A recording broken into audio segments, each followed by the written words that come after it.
رسول اللہ اب بلا شبہ پورے مدینے کے بلا شرکت غیری مختار کل تھے۔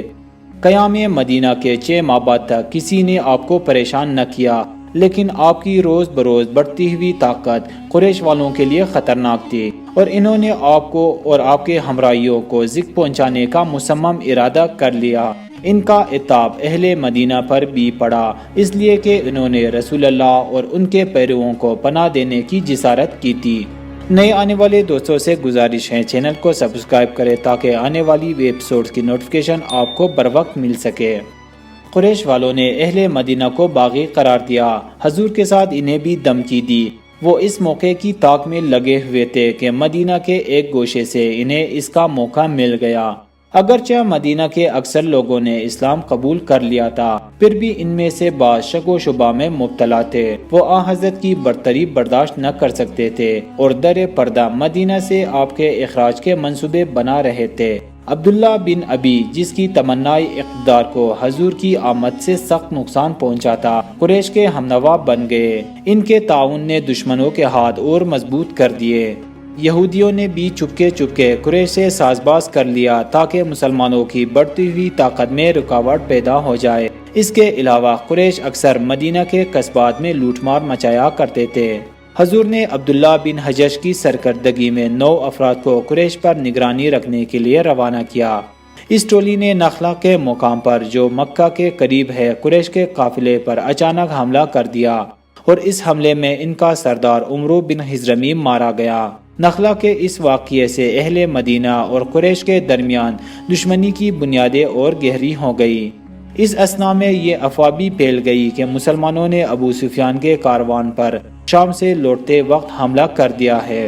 اس پر قریش نے ابو جہل کے زیر قیادت ایک زبردست فوج مدینہ پر حملہ کرنے کے لیے روانہ کر دی۔ جب حضور کو اس واقعے کا علم ہوا تو آپ نے ایک مجلس حرب طلب کی، اور اس میں اس بات کا فیصلہ کیا گیا کہ ابو سفیان جب شام سے واپس ہونے لگے تو اس پر حملہ کر دیا جائے۔ اس طرح قریش اور حضرت کے درمیان جنگ ناگزیر بن گئی۔ اب نبی کریم اور قریش دونوں کی فوج بدر، جو مدینہ سے چند میل کے فاصلے پر واقع ہے، بڑھ رہی تھی۔ جنگ کے آغاز سے پہلے حضرت نے قریش کی زبردست فوج کے خلاف اللہ سے کامیابی کی دعا کی۔ 1000 مسلح اور سامان حرب سے آراستہ فوج کے خلاف مسلمانوں کے صرف 313 جان باز تھے۔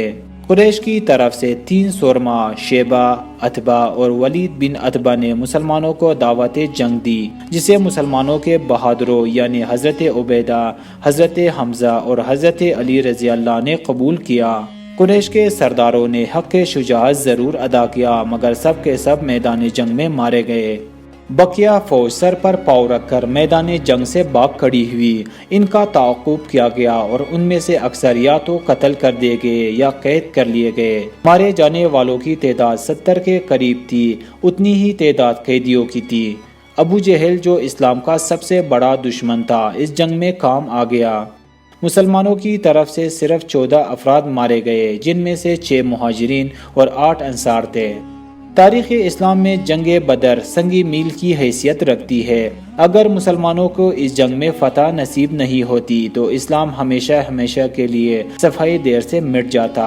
اکثریت پر غلبہ حاصل کرنے سے مسلمانوں کے حوصلے بڑھ گئے اور آئندہ کی کامیابی کے لیے نئی راہیں کھل گئی۔ اس کے بعد سے مسلمان محض تعداد کے سبب کسی سے خائف نہیں رہے۔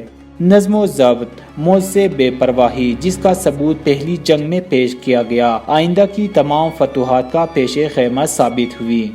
اس جنگ میں قریش کا غرور خاک میں مل گیا اور ان کی طاقت کچل دی گئی۔ اس کے برعکس مسلمانوں کا اثر اور اسلام کا غلبہ روز بروز بڑھتا گیا۔ جنگ بدر نے یہودیوں اور پڑوسی بدوی قبائل پر زبردست اثر چھوڑا، جنہوں نے اب یہ محسوس کر لیا کہ عرب کی سرزمین میں ایک بہت بڑی طاقت ابھر رہی ہے۔ اس سے پہلے یہودی مسلمانوں کو کوئی اہمیت نہیں دیتے تھے، لیکن اب انہیں مسلمانوں کی طاقت کا پتہ چل گیا۔ جنگ بدر نے مسلمانوں کو مدینہ میں اپنی طاقت کے استحکام کا موقع دیا اور مخالفین کو سختی سے کچل دینے کی ترغیب دی۔